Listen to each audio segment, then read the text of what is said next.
We do like the county commission did, we'd call roll, but I see we have everybody here, so we have a quorum.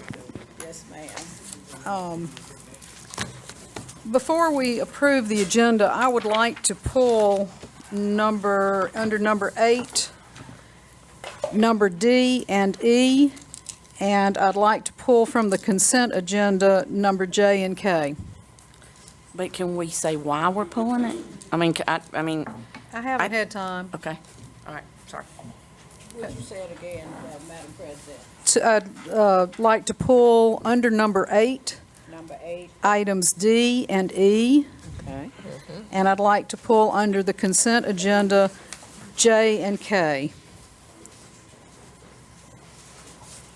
And would entertain a motion to accept that. Madam President, I'd like to make a motion that, To move. I'd like to move that we take 8D and E and 9J and K off of the agenda. I second. All in favor, a show of hands? Okay, thank you.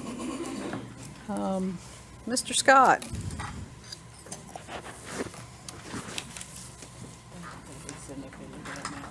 Did we accept it? Did we accept the agenda? Okay.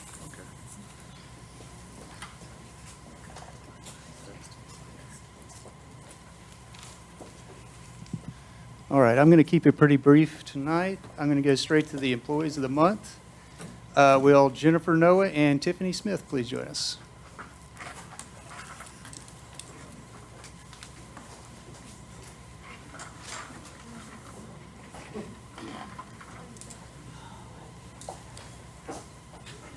You just-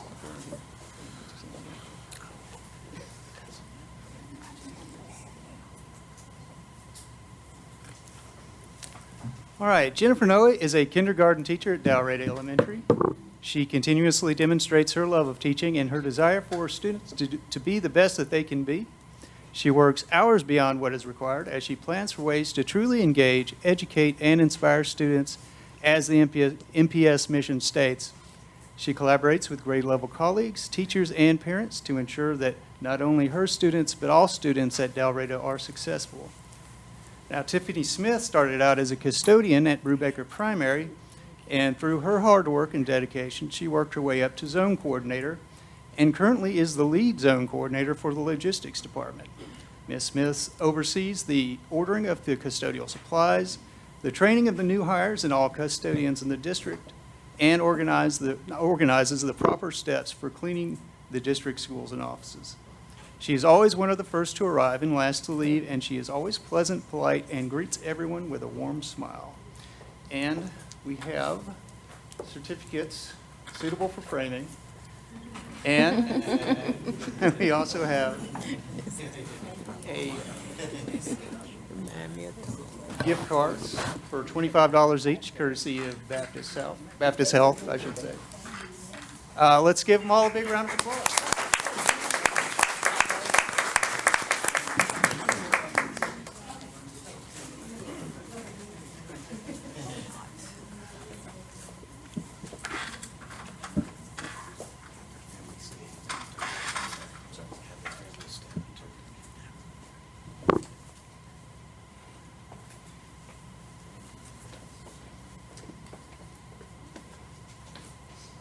We have some family members, Stephen and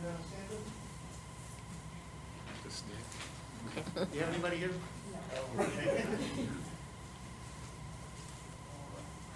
I step up, but the light's not on there. Scott, Let have them step step up the outside, light the from light's right on their head. on their heads. Yeah. Look like I angels. know. Big smile.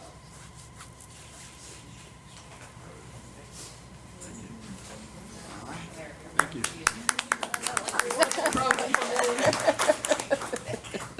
Never.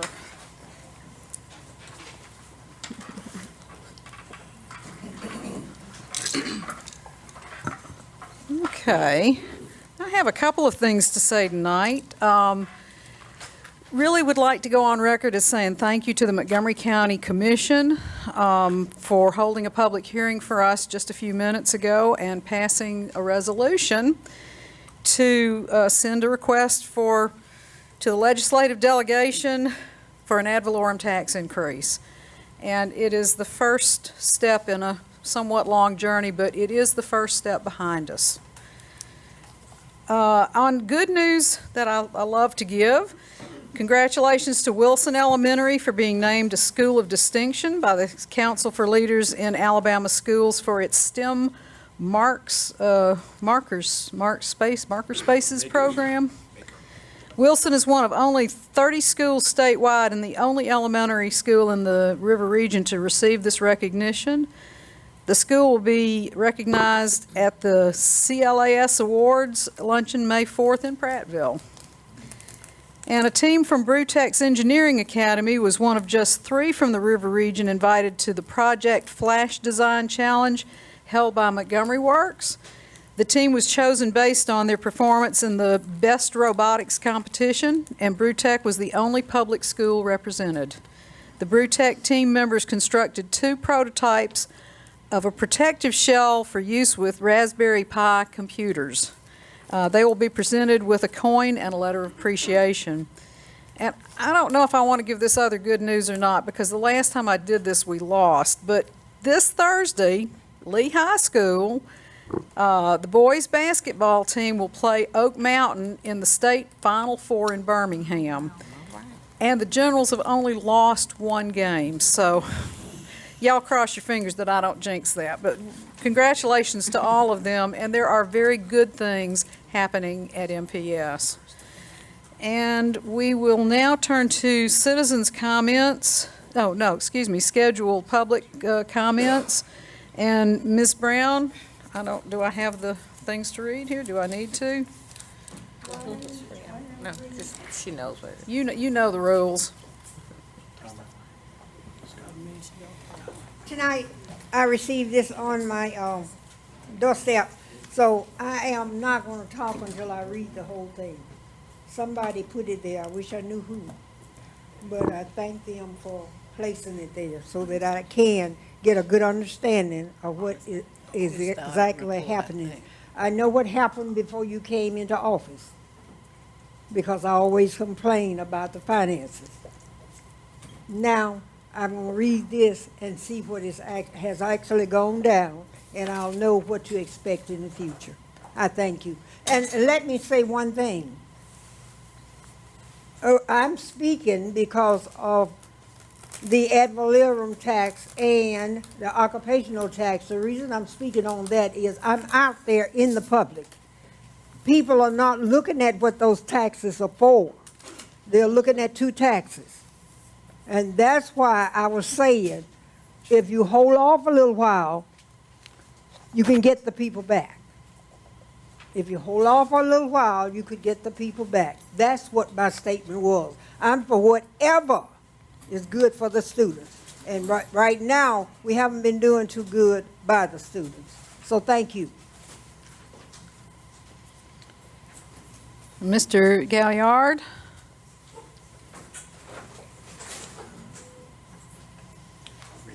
Thank you, ma'am, and good evening, everyone. Good evening. Good evening, everyone. Good evening. Good. I'm ready, Scott, if you are. Yes.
Is that a good word for today? Yes, it is. That's a great word for today. As a matter of fact, for 30 years, I've been talking to people in Montgomery about think big. And today, we heard many people talk about think big, and they never used the words think big. And if you were to read this article that was in the newspaper today, which I brought because you all are so busy, and so you probably didn't get a chance to read. Could you pass it to them? There is a statement that was made by Mr. Watts, and I want to say congratulations to Mr. Watts. And I want to put my hands together for you and the job that you've done. I want to do that. God bless you, and congratulations for the work that you've done.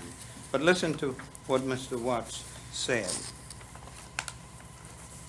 His department is currently meeting with the entire staff of all high schools and middle schools, as well as coaching staff, to make sure they are aware that under this, listen now, under this new administration, the superintendent and the CSFO is not going to put up with these kinds of things, Watts said.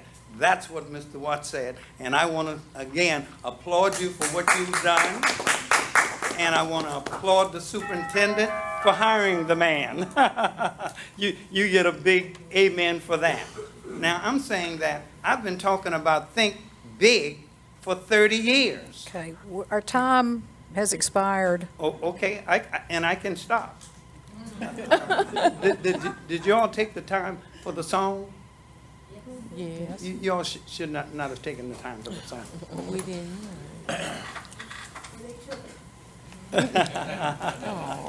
Well, in any case, let me conclude by saying thank you for thinking big, Dr. Ann Roy Moore, and thank you for thinking big, board members of the board. God bless you. Thank you. He's been doing that for 30 years and his message hasn't changed. That's a blessing.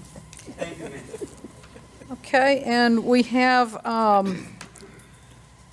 two people who have signed up for citizens' comments. Christina Miller, concerning the audit. And I don't need to read you these rules either. I don't think so.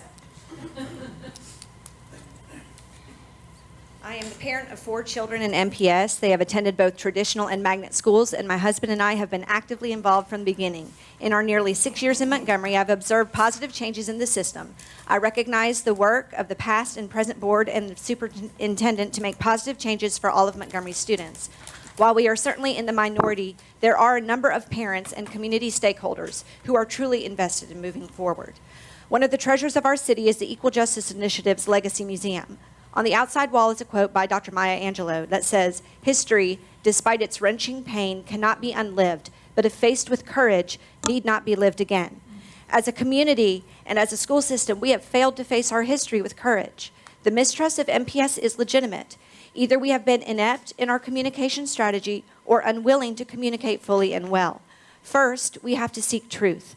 I greatly appreciate and respect the work of Mr. Watts. I appreciate that y'all chose to invest in a good, hard look into the financial policies and practices of the system. I take issue, however, with how that information was disseminated to the public. I am grateful for a free press and for those who seek out the truth, even when it's hard to hear. We have some good reporters in our city, which makes it all the more important for the system to figure out ways to get ahead of these stories. We are all humans. Mistakes are made, especially in a large system. I hope that we can find ways for families and citizens to find out about things through proactive addressing by MPS Central Office and this board, rather than on the front page of a newspaper. Too often, MPS families have had to read about things in the paper that we should have been told about directly by you. This was an opportunity for you to highlight the positive changes that you have made. After all, you were the ones that found the misdeeds and began to deal with them. Instead, from the public view, it looks like same old, same old. It would have been exponentially better to have heard about the findings of the audit from this board or through central office. Please know that I know about all kinds of mess that goes on in private schools. They, however, have the luxury of keeping their mess under wraps because they're not working with public money. You have to work to a higher standard. MPS families are entitled to hear the plan to seek justice in each of the situations discovered in the audit. Along those same lines, we should be notified when there is any change in an employee's status. We understand that there are laws to consider when discussing personnel issues. We're not asking you to say what kind of leave an employee is on or the reason behind it. We want to know the steps being taken to ensure that students are having their educational needs met. Again, it only damages the relationship between the board's central office and MPS families when we are not notified about basic information affecting our schools. At all times, parents should know who to contact in order to advocate for their children in whatever way they deem necessary. Trust is a two-way street, and I recognize that it is difficult for y'all to trust us with information. People love to wax, not so eloquently and often inappropriately, on social media, and yet they are absent when there are opportunities for real conversation or it's time to roll up our sleeves and get to work. But please, please take a chance on us. We can handle the truth, and we want to be a part of the solution for the sake of all of Montgomery's children. Thank you. Thank you.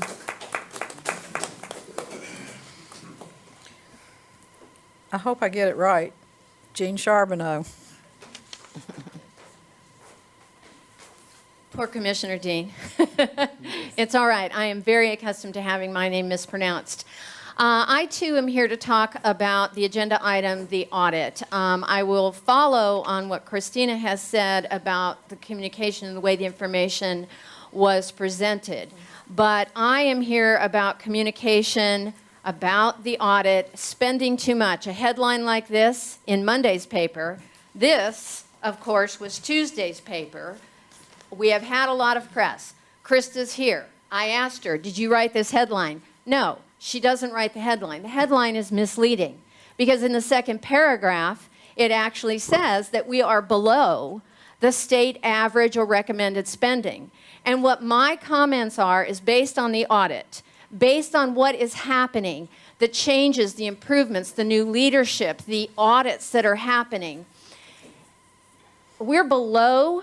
I mean, what the actual wording is that MPS is under the state average of administrative service spending percentage, and that average is based on a percentage of what our income is, and we have the lowest income, so of course our percentage is higher because of the way the math works. What I would like to do is encourage you to invest in very, very proactive PR. This audit should be the message of this audit should be controlled by this board, not by the press or a misleading headline. It should be, look what we've done, look what we've found, look how we're advancing.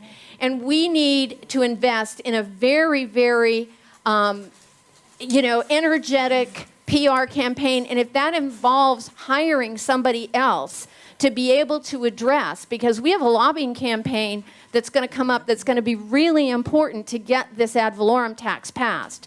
So I would like you to look at the budget and look at the fact that we are underneath the state recommended expenditures for central office and hire a team that is going to be able to control and direct the message that is positive for MPS and not let the negatives control what the general population thinks. Thank you. Thank you.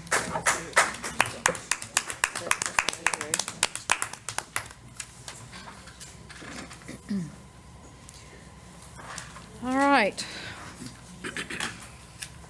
We are now, we will find out a little bit more about this audit report. Mr. Introduce it. Okay, Mr. Watts?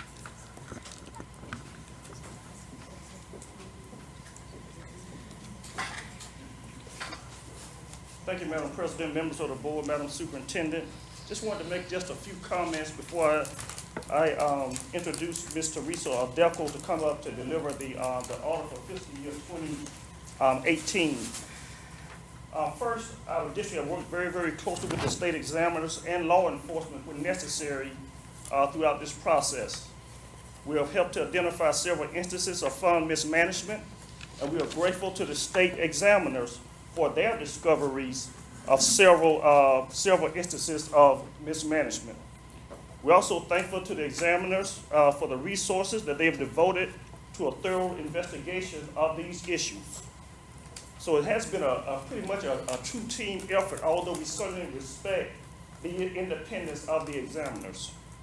There are financial rules and guidelines in place for employees who handle school funds. And we expect everyone to follow them. Those who do not will be held accountable, as many of you all see. We've been providing training to our administrators and bookkeepers about the proper procedures for handling school monies. This training will be ongoing for both new hires and current employees. We also have safeguards in place to help ensure that financial practices throughout the district are compliant with state statutes. These safeguards will help to ensure that some of the things that will be mentioned tonight will not happen again. We are entrusted with overseeing the use of school funds, and we take that responsibility very, very, very seriously. We will not tolerate the misuse of funds intended for our students. While MPS does not itself have a policing arm, we will continue to work with law enforcement agencies if and when it is necessary. We want to ensure that the public knows that we will remain vigilant in our oversight of public money for our schools, and that there will be accountability when school employees fail to follow proper procedures and protocols.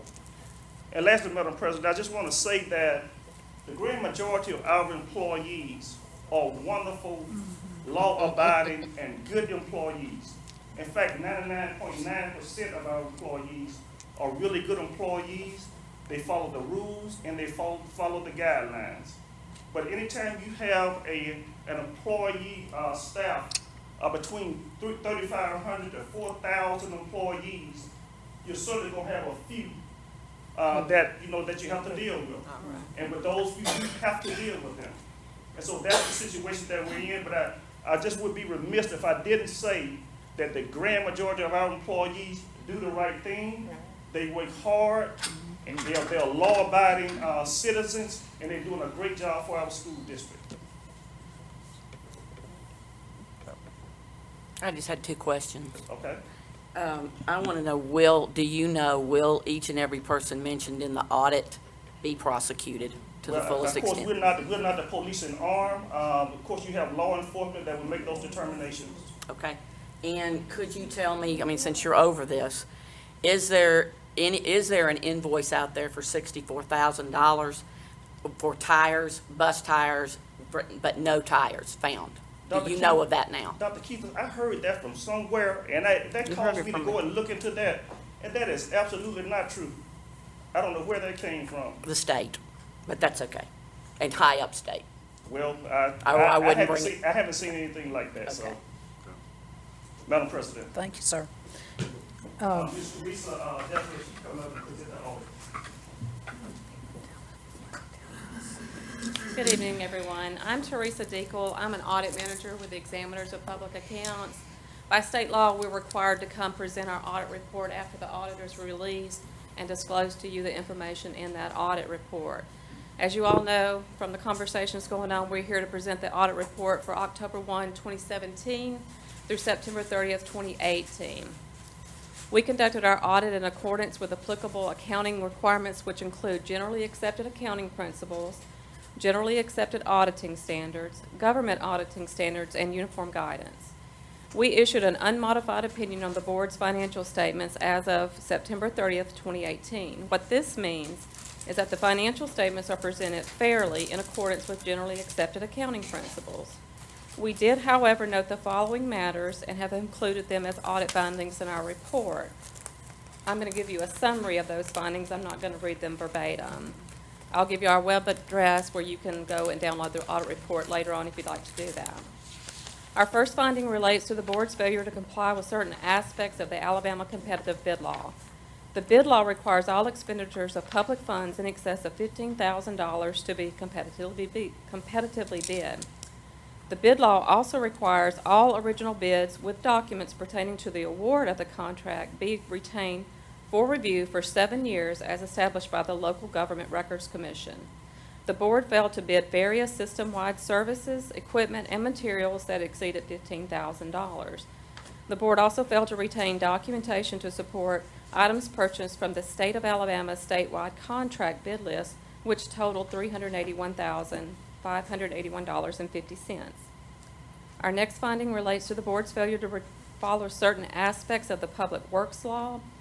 The Public Works Law requires all projects in excess of $50,000 to be properly bid. In August 2018, BTW experienced significant fire damage, which required the board to relocate the school to another location. The board obtained quotes from 2 vendors for that purpose of constructing a parking lot at the new location. The bids were $48,979 and $54,860. The board awarded the contract to the lowest bidder, but then purchased stones separately for the project in the amount of $27,297.12. This additional purchase of the stone caused the project to exceed $50,000 and there should have been competitively bid. Third finding relates to the board's failure to hold at least 2 open public hearings pertaining to the proposed budget between July 1 and October 1.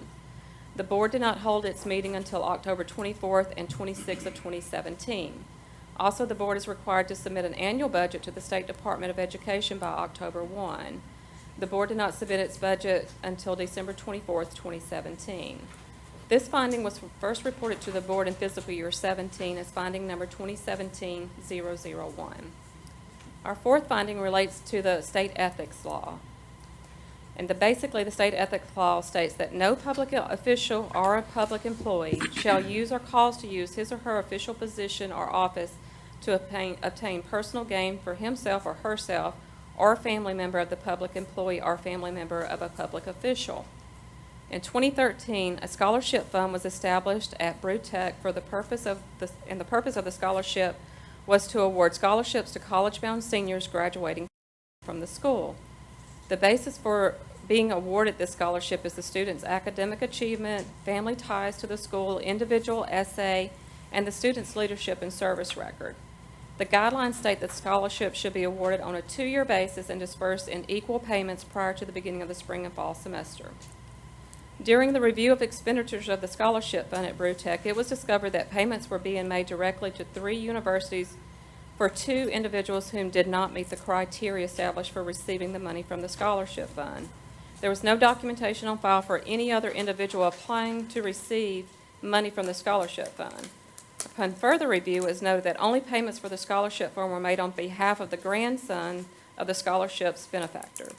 It was also discovered that the mother of the 2 individuals who received the scholarship is the Career Tech Director at Impact. At the time of the inception of the scholarship fund, she was an employee at Brewtech. While in her position at Impact, she directed the bookkeeper at Brewtech to make payments to the universities either by email or purchase orders. Since the inception of the scholarship fund, all payments totaling $177,235.07 have been made for the benefit of the children of the director at Impact. This resulted in a charge against the individual, which is disclosed in Exhibit 20 of our report. As of the date of February 21st, 2020, this amount has not been repaid. The fifth finding relates to public money of the board and the local schools are required to be spent for public purposes benefiting the board and/or the local schools. Adequate documentation of all expenditures is required to be retained by the board for review. During our testing at Jeff Davis, it was discovered that the assistant principal was able to misappropriate money by making payments to vendors without proper documentation to support that expenditure was for public purposes, which benefited the school. Invoices that could be substantiated were paid for goods and services that could not be verified as a legitimate vendor. The assistant principal requested these payments be made, and all payments were deposited into a bank account in the name of the assistant principal totaling $37,792.60. These vendors were then researched at the board central office, and it was discovered that $292,267.55 was also misappropriated. The former interim CSFO circumvented board policy and processed these checks without a purchase order.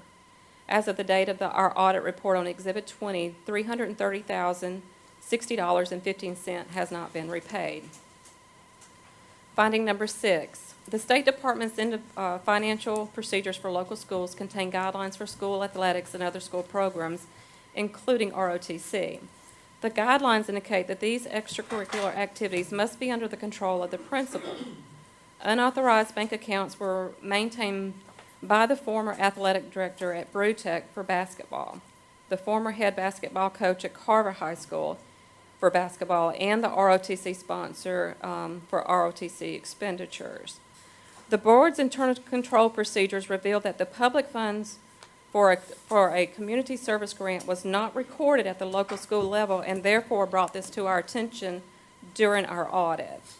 At Brewtech, the former athletic director made the following unauthorized purchases with the bank account: $30,273.96 in debit card purchases with no documentation to support the purpose of those purchases.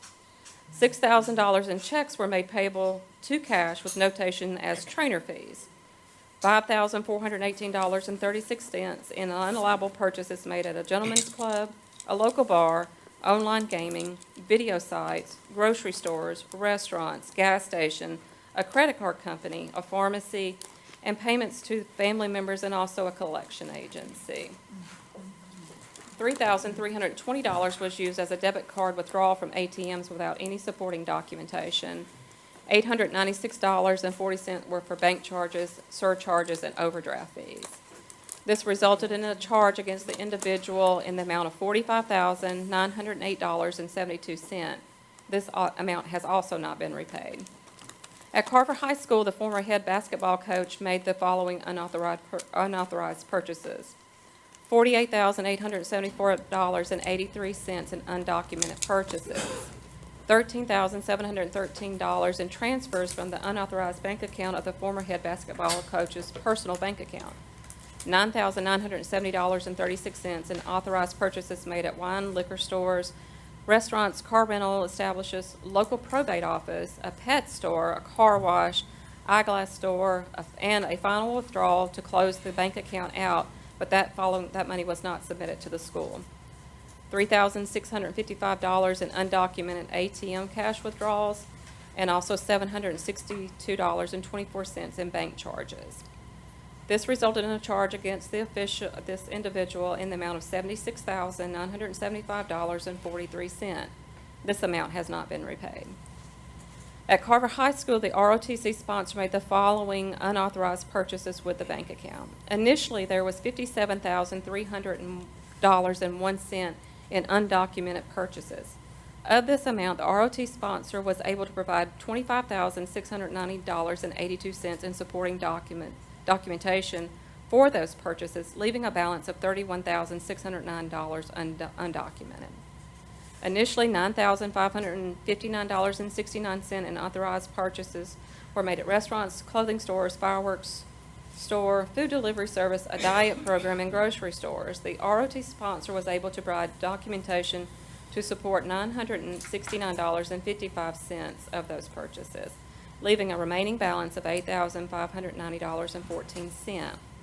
He also had $3,183 in undocumented ATM cash withdrawals and $895 in transfers from an unauthorized bank account and $35.59 in ATM surcharges. This resulted in a charge against this individual for $44,312.92. The remaining balance of this has not been paid. Finding number 7 relates to our code section, the Examiners of Public Accounts. It states that a person who knowingly makes a false, fictitious, or fraudulent statement or representation in any audit or in providing any information under this chapter shall be guilty of a Class C felony.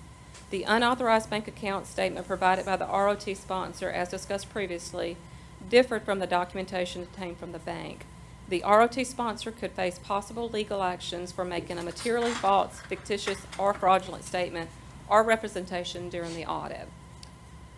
Number 8 states that the financial procedures for local schools require a principal to prove all expenditures prior to the purchase and contains allowable and unallowable purchases to be made with public funds. At Carver High School, it was discovered that payments totaling $15,290 were made for championship rings and pendants in recognition of the basketball team winning the state championship. The school collected $13,245, leaving a balance of $2,045 being paid from public funds, which is unallowable. The principal repaid this amount at the end of our audit, and therefore there is no remaining charge for this individual. Number 9 states that the generally accepted accounting principles require all account balances be properly recorded on the financial statements. Several years ago, a citizen donated money to 3 local schools in order for students to learn how to invest in the stock market and other investment types. 2 of the schools have the active accounts, while the 3rd school's investment account is not active. The board failed to record investments at the local schools totaling $115,178.89. Therefore, the accounting records are understated at those local schools.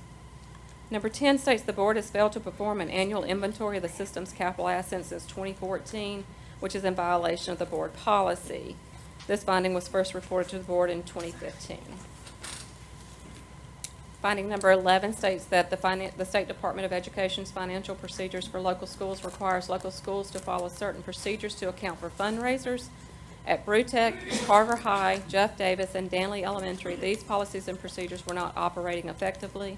As a result, fundraisers are being held without approval of the principal, and there is no monitoring of whether or not the fundraiser is profitable.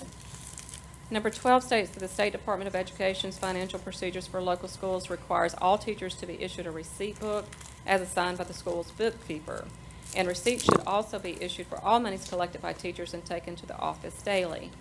Additionally, all the receipts should not be, and also the receipts should not be altered, and all receipt books should be accounted for at the end of the school year. There were numerous instances of untimely deposits at Brewtech, Carver, and JD. At Brewtech, a teacher held money receipted from October 2017 through April 2018 in the amount of $5,950. This teacher turned in the money to the bookkeeper on May 23, 2018. The receipts were altered to make the receipts appear to be dated April 8th, 9th, and 19th of 2018. At Carver High School, a teacher receipted money in the amount of $194 on 12/13/17, but did not turn the money into the bookkeeper until May 10th, 2018. A different teacher issued receipts for $555 for money collected for the period 2/23/18 through March 5th, 18. However, she held that money until didn't turn the money into the bookkeeper until June 1st, 2018. At Brewtech, Carver, and JD, the teachers failed to document the type of money collected on their receipts, in other words, cash, check, money order, and the amounts on the teachers' receipts did not always agree with the bookkeeper's master receipt. At Danley Elementary School and JD, there were missing teacher receipt books that could not be accounted for. This finding was reported to the board in 2009, and it's continued each year, but at different schools that we test. Number 13 states that the State Department's financial procedures for local schools requires all expenditures at the local schools to be adequately documented to support the payment. At Brewtech, Carver, and JD, adequate supporting documentation was not always provided. As a result, we were unable to determine that these purchases were for allowable goods and services. This finding was first reported to the board in 2011 and has continued each year, but at different schools that we test. And finally, the 14 finding states that the financial procedures for local schools requires tickets to be sold at all athletic events, which include football, basketball, softball, volleyball, soccer, wrestling, track, and other events where admission might be charged. The board requires a ticket sales report form to be properly prepared at each athletic event. At Brewtech, it was noted that the forms were not prepared for 30 of 53 events. At Carver, 22 of 58 events did not have the required forms, and at JD, 7 of 23 events did not have forms prepared. For the forms that were prepared, there were errors in the calculation of the amount of money collected as compared to the number of tickets sold. There were unapproved alterations to the form. Deposits of the money collected for admission did not always reconcile to the amount of money collected on the form, and the money collected were not made timely back into the school's bank account. That's the result of all the findings there. For 2018, we audited the major federal financial assistance programs. That fiscal year, we tested Title I, the Supporting Effective Instruction State Grants, and the School Improvement Grant. We issued an unmodified opinion on those major federal programs, which means that there were no reportable findings for those grants we tested. We have included recommendations in our audit report to correct these findings. The superintendent and CSFO have prepared a corrective action plan.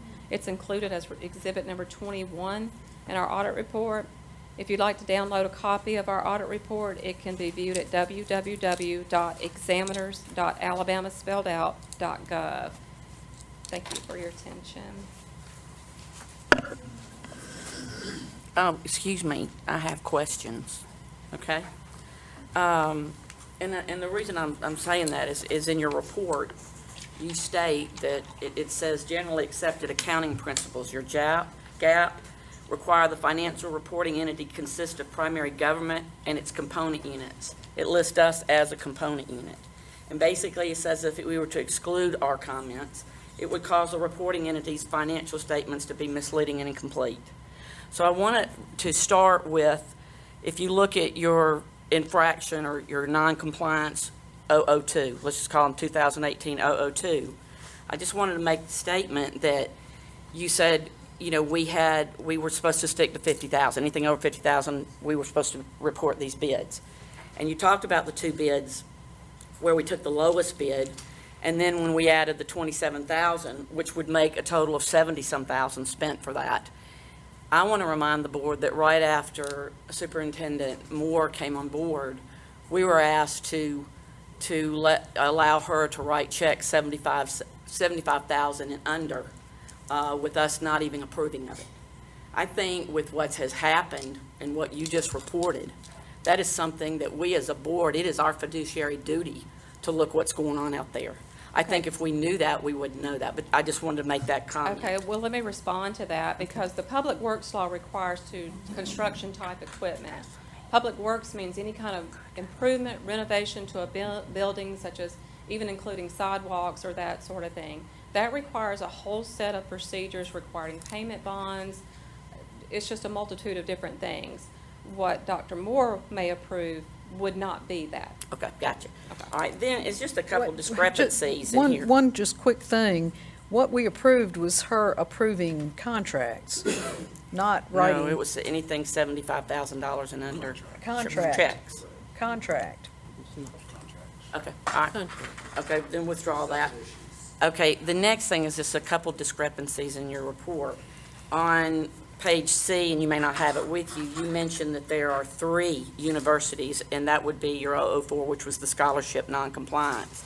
But yet, if you turn on the next page, you said 2 universities. Was it 3 universities, or was it 2 universities? It was Auburn University and AUM, and I think Wallace was the final. Okay, well, on your Exhibit I, you've got it as 2, and Exhibit H, you have it as 3. The next thing I want to go over is also on page C. You mentioned the board members that were present at the exit conference. You did not mention that our new board members, Claire Will, Claudia Mitchell, Jana Bailey, and Brenda Doremus Coleman were there. They were there. Our department's policy is that we invite the board members that were responsible during the audit period. Right, and Anyone that's outside of that audit period, we do not include. Right, and that that's was our my next department's question. policy. Did you invite them? Because Yes, we did. I called Larry Lee, and he was not invited. I tried to, I'm just. He wasn't there. Yes, he was. He Yes. wasn't there during the audit period. Exhibit 15, if you'll turn over to Exhibit 15, right here it But that is. was for the exhibit, for the auditing period, Claire, 17 it says to here in the 18. audit. He was there for about a month and a half. Larry I Lee, believe. member, November 2018, page 69. Okay? Hearsay. That was just another discrepancy. Hearsay. Okay.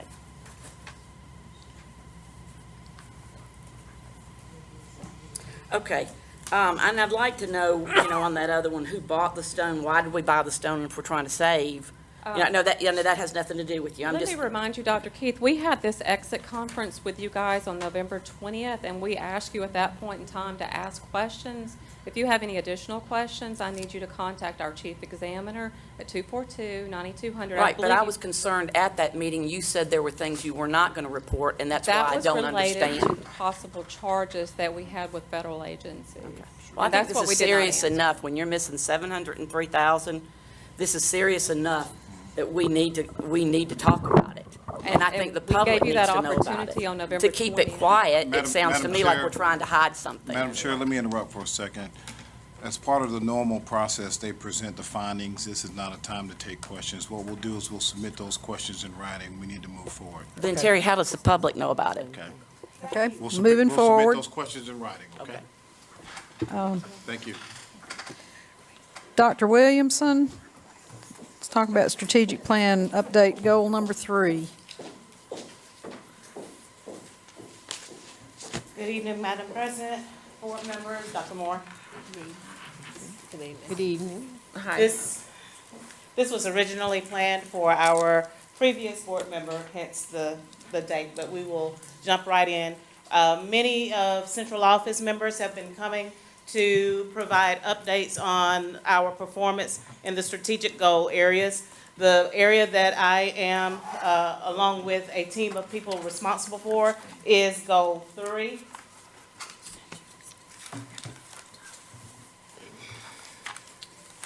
And so for Goal 3, and for the sake of time, we do have just our opening that reminds all of us of our mission and vision.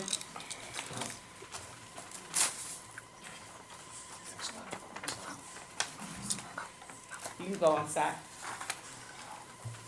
And an overview of all the goals that are embedded within our strategic plan side. I am reporting to you tonight on Goal 3. Goal 3 is every student has access to support systems that maximize opportunities for academic and life success. And we have a number of action steps that are connected to this strategic goal. The first one being around our initiatives for high performance. And just as a reminder for the legend that we've been using for all of the strategic goal areas, when you see the green recycling symbol, that means that it is an ongoing process for us in the district. When you see the check mark, that means that it is something that has been completed. And we have one more in the legend, a pencil, which means it is something that we are still actively working on. So in the area of high student performance, there were 2 things that we have really focused on as a district for this school year, and really beginning with the inception of the plan under Dr. Moore's leadership, increasing AP class offerings across the district, and we've done that in a couple different ways. In middle schools, we have used Edgenuity to help provide more opportunities for those high rigor classes. And in our high schools, we have increased those offerings through the staff that's on site. The second thing around high performance is levelizing how those courses were weighted across our schools. When many of us came a few years ago, you could take an AP course in some of our high schools, and the weighting would be different versus in a traditional high school. Under Dr. Moore's leadership and Mr. Mitchell's leadership, we made those adjustments in our GPR for summer leading into this school year, and that has been completed, and weighting is equal across all of our high schools. So.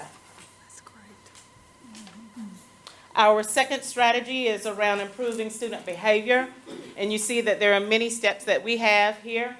The first being the evidence-based programs that we're utilizing in the district, and it is an ongoing piece. One of the pieces that we're most excited about is we are a PBIS district, and we have been focusing on those efforts within all of our schools, especially at the secondary level. The State Department partnered with us on last year to enhance what we are working on through our PBIS efforts in 3 of our elementary schools, and for our upcoming school year, they are taking on 4 additional schools so that we can continue that intensive process throughout a feeder pattern. Through our PBIS program that is focusing on reinforcing positive behavior of students and rewarding them when they are acting accordingly with school rules and district rules. We increased our staff around managing crisis safely. So initially this was something that only occurred through the special education staff.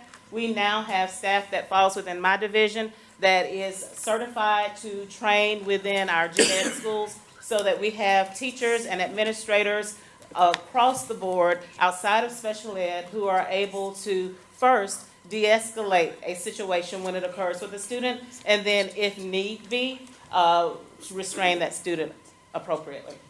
You see that we have hired additional behavior coaches within the district. We now have a behavior coach that is dedicated to each feeder pattern within the district. So that one has been completed for us. We are still in the process of investing in an in-school suspension option. We've been in lots of discussion with Dr. Moore on, as we try to support students better, as well as attend to our attendance needs within the district, we need to have an option to out-of-school suspension. So that is ongoing with us. And then finally, under this action step, training staff on positive interactions and reactions with students, we have ongoing partnerships with Family Guidance Center, with the Sunshine Center, and many other community resources that come in and work with us and working with teachers on how to respond to children when they are in a crisis state and how we can be the adults that help them make the difference for them. Could you help me with D and E, because this is what I have to deal with each time I take a child back to school. Just keep going. Could you give me a little more information on D and E, please? Not right now, ma'am. Not right now. No, ma'am. How can I get it? After she finishes her report, you can speak with her after the. Okay, thanks. Yes, ma'am. Okay. Scott, if you will move to strategy 3. This one is focusing on our wraparound supports. We know through many of the board meetings that we've had and conversations and discussions that happen throughout the district that our children need many supports in order to be successful in the classroom. So that is what this strategy and action step is about. So one of the first pieces is making sure that all of our staff know the protocols to use and follow whenever we need to refer students to services. We've been able to broaden the scope of services within the district over the past few years, and we continue to work with mandatory training pieces for our counselors, our administrators, and our teachers so that they know how to access those services when children are in need. So that piece is completed. And you see, I forgot to mention, for each of the action steps, not only do you see where we are in the process for that, but you see the partnerships across the district that are responsible for making those things come to fruition. Secondly, implementing programs to address self-esteem, self-worth, and coping skills. We know that our children, for many reasons, need these supports and need more supports than even what we already bring in the district. So Dr. Moore has already given us an opportunity to research how we can expand one of the great supports that has been happening for us and with us through the Family Sunshine Center of focusing on trauma. So we have Duke University that is working with us, and we have the Sunshine Center working with us to be able to bring in more renowned evidence-based research practices to use with children that need additional help in key areas such as trauma. Providing suicide and bullying prevention, that is an ongoing piece. It is a required piece annually. It is embedded in our compliance director. In addition, anytime a school has an issue with a student, they have a direct line to the social worker that is assigned to them. If there is technical assistance needed, they reach out to me, and we will go to any school to provide real-time support if there are any questions about bullying, what to do when a child is in a bullying situation or they have experienced a crisis around suicide. And if, as a part of that process, what we added for this year, if a family feels that they have not been able to get resolution to their bullying complaint at the school level, that does come to my office, and I work with those families myself. The last one, increasing a rapport in the building with students, and you'll see this one connected to one that's ongoing, because we know many of our children need the additional supports of a loving adult connected to them and those positive supports. And so here is an ongoing piece with our guidance counselors, focusing on the character ed piece, focusing on making sure that children know that they are cared about and that they have trusting people in their building that they can trust and come to whenever there is a need. Scott. And so this is where I was referencing that you would see that one roll over. So it was important enough to the task force to include this as a standalone action step in making sure that we're focusing on connectivity to every student. And so you see for both of these ongoing pieces of having a dedicated time in the schedule so that children are able to talk with the advisor, the guidance counselor, the teacher, the department head around their specific goals, for their academics or even for where they are hoping to go in life.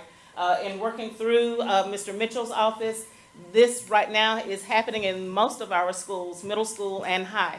As we continue to plan for scheduling, which we've already begun those discussions, we are becoming more intentional with that so that it is happening in every school. And then secondly, partnering with our colleges, organizations, churches, military. That happens in all of our schools, from administration to our parent liaison, everyone in student services. All of our goal is to work with our schools and making sure that they connect with the resources. We've even published a resource guide out of student services so that school teams know some of the area connections that they can share with families when families are in need. My last one is around us addressing truancy and discipline issues within the district.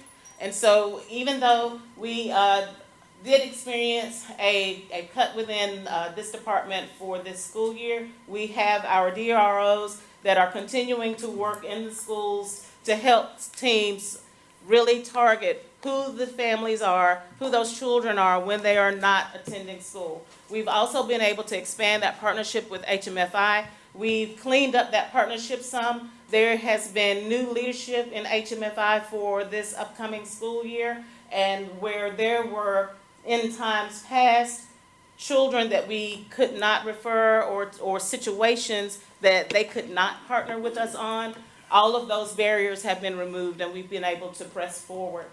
Students with multiple excused absences, when we, through the board, had our policy renewed on last year, we have some helps in our policy so that we can really conduct the home visits and go through a process when students have excessive amounts of absences and we cannot locate that family, to provide protections not only for kids, because if we can put our hands on them, we want them in school. But if we can't put our hands on them, we also want to have protections in place for those school teams so that they are not being penalized by that data.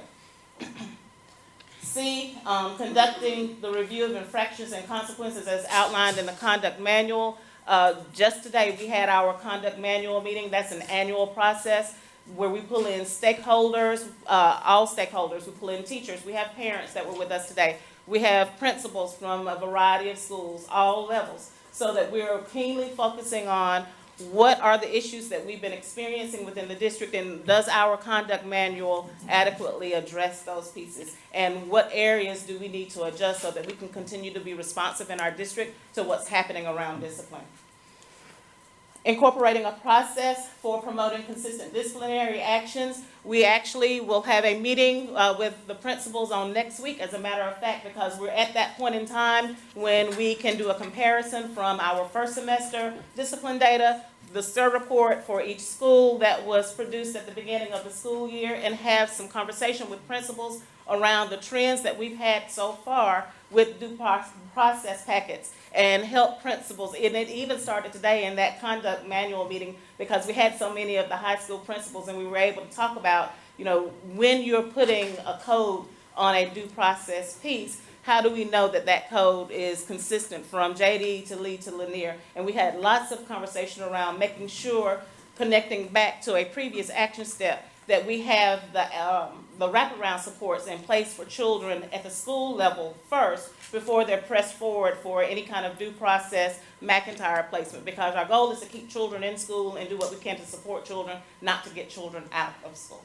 And then lastly, for me, one that we've not been able to move forward on yet, or we've not been given directive to move forward on yet, and this one is a little bit more of a political piece, so it falls more under Dr. Moore's domain, but the team that I was with felt very adamant that we should lobby whomever we can that chronic absenteeism is pulled together, is collated in a different manner than it is right now. Right now, you know, for our state, a child is chronically absent, whether it is an excused absence or an unexcused absence. And many people feel very passionate about the fact that if we are allowing children to be absent for very credible reasons, then a school team should not take a hit on that absence. And so, board, that is my report for Goal 3. I have a question. What is the difference in truancy and if it's chronic absenteeism? How do you, is truancy just, it's skipping, but they're still absent, or do they overlap? They're related, but they're not necessarily the same. A child becomes truant in essence with that first unexcused absence. Truancy is about there is no excuse rendered for that child missing school, and we're beginning to have a pattern of that child not attending school regularly. When a child becomes chronically absent at the end of that cycle, now I have, at this point with the revision of the formula, 18 or more absences, whether they are unexcused or not, days that I have missed. So that's the difference. Truancy is around unexcused, and chronic absenteeism puts everything, it's just about time missed out of the classroom, whether it's excused or not. Okay, thank you. You're welcome. Yes, ma'am? Yeah, I have a question. Sure. This is Goal 3, and you're talking about strategic plans. I've been on the board 5 years going on 6, and we used to, under the old board, have committees where we could sit around and make policy. And we've been to all these trainings where they say, that's our job to make policy. Is there anything in the strategic plan for board members to actually serve on committees to make policy? Because if we look at that last audit report, it says the board failed to comply, the board failed to conduct, the board failed to implement, the board did not have policies and procedures in place. In fact, it goes back and says the board has done this since 2009, 11, 15, and 17, that we keep doing it. I want to sit on that board where we make a policy where this won't ever happen again. I don't want y'all to bring me policies and ask me, and me depend on y'all making the policies, because whoever made those policies, obviously they didn't work. I want to be on that board to make sure that this will never happen again, and I want to be in the public, which I will be from here on out, to make sure every one of those people are prosecuted. Because here's the deal, okay? Dr. Keith, all I'm saying Dr. is Keith, we haven't owned it. We're and not that's all we talking need to about do. the audit. We're talking about Goal 3. We're talking about policy, and I'm asking to be on a policy committee to make sure this doesn't ever happen. Did you not approve the strategic plan? All this, what she's talking about today is Goal 3. And I just am asking, can we not make sure that, I want to be on it to make sure that we comply, that we implement, that we follow procedure. Something is wrong, Madam President. If we're here to make policy and we're not on a committee, we're just going, yeah, okay. Sorry. Dr. Williamson, thank you. Thank you for a very good report. Thank you very much. One question, I'm sorry, I was waiting on her to finish. I did have a question about the wraparound services before I forget. And thank you for pointing out that it will be a holistic approach, a systematic approach with every teacher being involved in the crisis intervention. I think that's so key, especially identifying these behavior concerns so early so those early interventions can be put in place. But I wanted to know if you could, if this is not a good time, I can get with you later, but I wanted to know how would the intervention look, those wraparound services look for children who are exhibiting behaviors and you're trying to address them early on, what the process would look like. I know you said everybody would get a resources or references on who to bring in, but what role would, would the outside entities play? Let's say if a child has a psychiatrist, would that person be brought in to, add some insight or some information about that child, just kind of what the process would look like?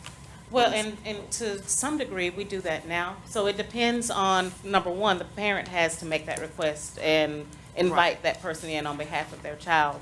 But there are many situations in which when children have very specific diagnoses and there is a specialist that is working with them, our social workers work with that school team and work with that family to coordinate a meeting where anyone who has interest and has information that can help us be successful with the child is sitting right there at the table. Not only when it is mental health involved, my social workers, when we receive a foster child, my social workers will reach out to the previous case manager and invite that person in on behalf of the family so that we have a history of what happened with that child in the previous district before they came to us, so that we can develop a continuity of services. So to the level that we are able to, we are already doing that. And yes, ma'am, we expect to be able to continue that even more as we have more staff. Thank you.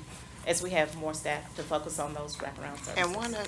And one other thing, and I was trying to keep up, so, and I did request that we get the PowerPoint just to look over it, because I just simply can't remember it all. But one of the things that stuck out to me was,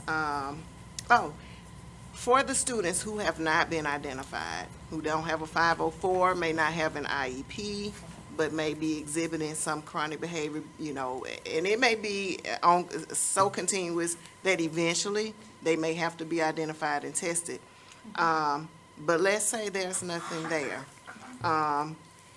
Will behavior plans be put in place, and then the proper services be brought in that way? I'm just curious, because I know that, go ahead. So I can answer that. So part of the reason we increased our behavior coaching staff is for that very reason. Okay. We originally had 2 at the district level. And over the past many years, as grants have come and gone, schools originally had their own behavior interventionists, and as grants went away, those people also went away. We increased our district behavior staff from 2 to 5 so that we could have a more focused area in each of the feeder patterns. So a child does not have to be under one of the protections in order to receive the services from the behavior coach. It's just a matter of the referral being made up to that behavior coach. They go into the school, they work with the principal and whomever the principal identifies to make sure that they are able to develop those first-line functional behavioral assessments, which is what you're asking about. And so they're coaching teams now on how to do that more effectively. Because one of the things, as we went through the data in the district, with lots of transition, that Brown. behavior assessment did not, that support for those being conducted in the school, that had not been done in a while. And so now we have. Ms. Brown, I'm trying to listen to what Dr. Williamson's saying. Could you? So now we have, with those dedicated staff, we have folk who are making sure that there's a team of people in the school who can do that first line of behavioral assessment and develop an initial plan. If that plan is not working, then now they have that district person who can come in as a tier 2, if you will, to look at that plan again and make any revisions to help that child be successful. And then, of course, you know, at tier 3, if we're still not experiencing the success and the traction that we need, then we start looking at other services and other referrals, like the protected classes, 504, or special ed. Okay, well, one thing I do want to comment in a good way, that this really does, one of my primary concerns in looking at some of our policies is just making sure that we're not perpetuating that prisoner pipeline. Right. And I see a lot of things in here, honestly, where I can see that we're putting in some stopgaps to make sure that that does not happen. Yes, ma'am. So. Yes, ma'am. Any more questions? Thank you so much. Thank you. Dr. Moore, you want to talk about Assembly? Yes, briefly, you all have heard about Assembly on several occasions. Yes. We have just again been offered a 50% discount on the meetings module. And so I'm bringing it to your attention again just because of that offer. It is, if you don't remember, it is a more computerized sort of a meetings module where you will not receive all of the papers. They'll be sent to you electronically, And then, rather than trying to keep up with all of these papers at home, you can just click back to a particular board meeting, a particular date, and then your documents will be on there electronically. So, again, this has been brought to my attention as a discount they're going to give to, I think, maybe 5 school districts. And so if you're interested, that's what this is about, the discount, which for us would also be prorated. So for us, for the next, from now until I believe June, July, we would pay about $2,156 with a discount and a prorated That's a lot amount. cheaper than what they did when they first bought them, because I just didn't see us paying that kind of money for what they were putting out there. You know, we all got computers, iPads or something. iPads that we don't use. And to me, that was a lot of money, but if they're talking about 50% and we're just doing, this is not a contract that we would be signing for the rest of this year. Could we just do it, and at the end of the year, if it didn't benefit us, just not deal with it? Yes, ma'am. I think it is a yearly renewal, but a year for them is like a school year, which ends Right. around the end of June. And then you would only, in this 50% discount, it's only for the meetings module piece at this time. And so there are other pieces that you can add if you wish later on, but for right now, the discount and the prorated amount is strictly for the meetings module piece. I think that the meetings module would be an excellent investment for our board, you know, to have a person to have to deliver information to individual homes, and when you need information, you have to get someone to try to print it up, when with this module, the technology, you will be able to pull up information that you need at any time. And this would really be a great opportunity.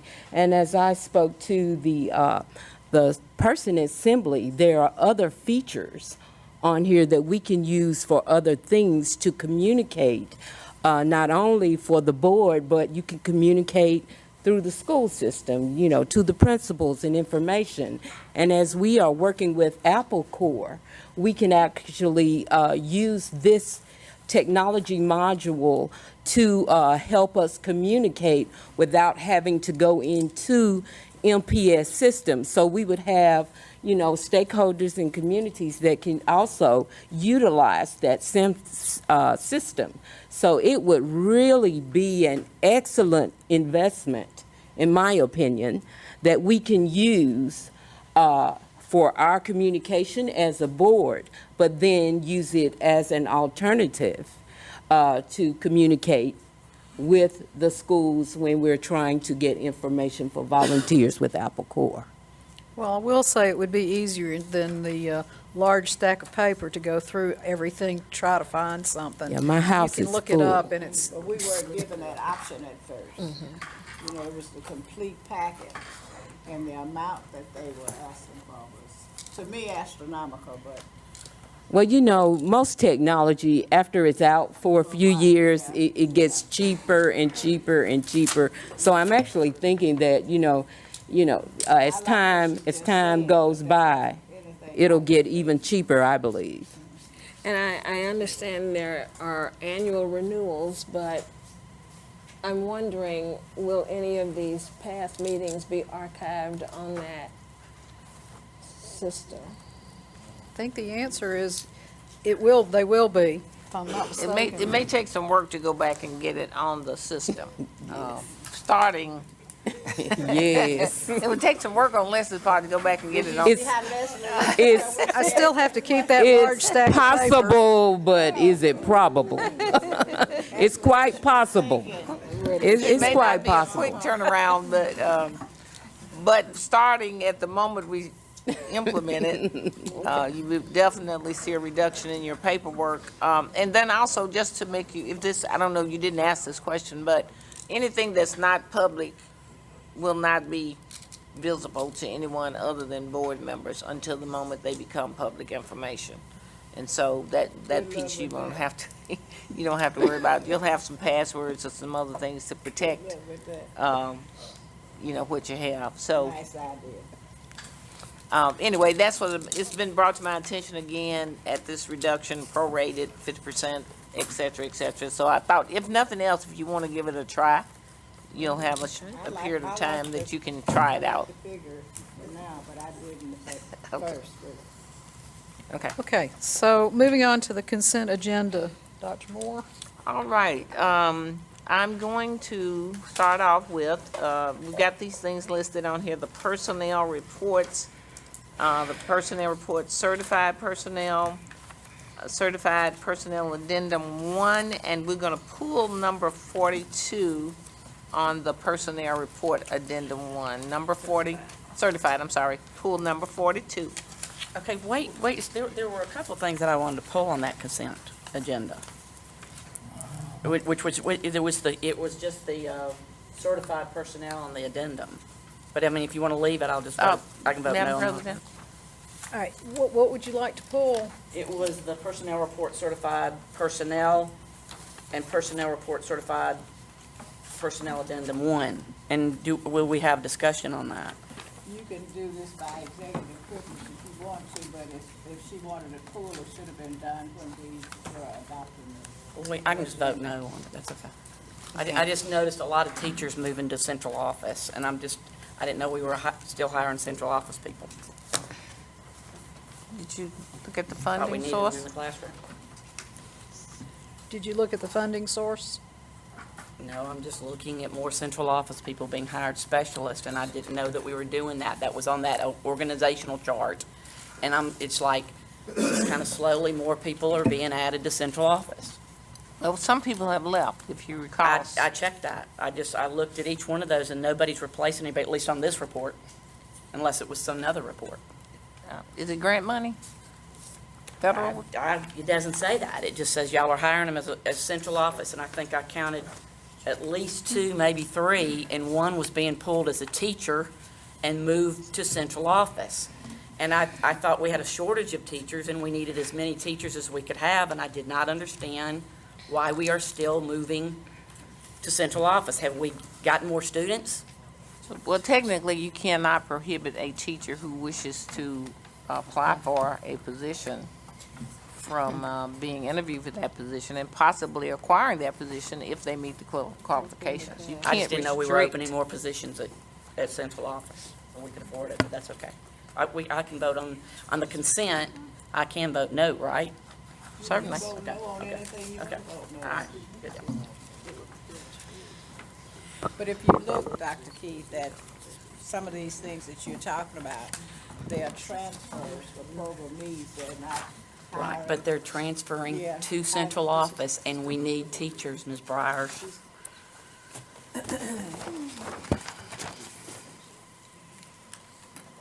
Do your recommendation. So, all right, Okay. you've asked to pull number 42 out of the, Out of the certified personnel addendum 1, okay. number 42. And then the personnel report, classified personnel, the classified addendum 1. Then you have board minutes. You have the Montgomery Education Foundation request to delay charter school opening, the bid report, the December 2019 financial statement, and the assembly meetings module. Okay. Do I have a motion on the consent agenda?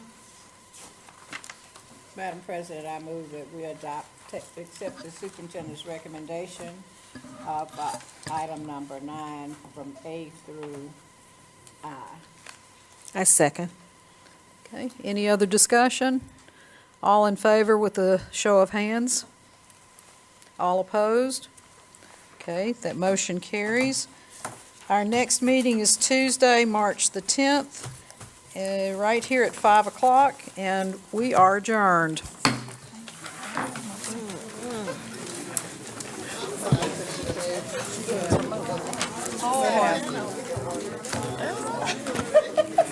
coffee?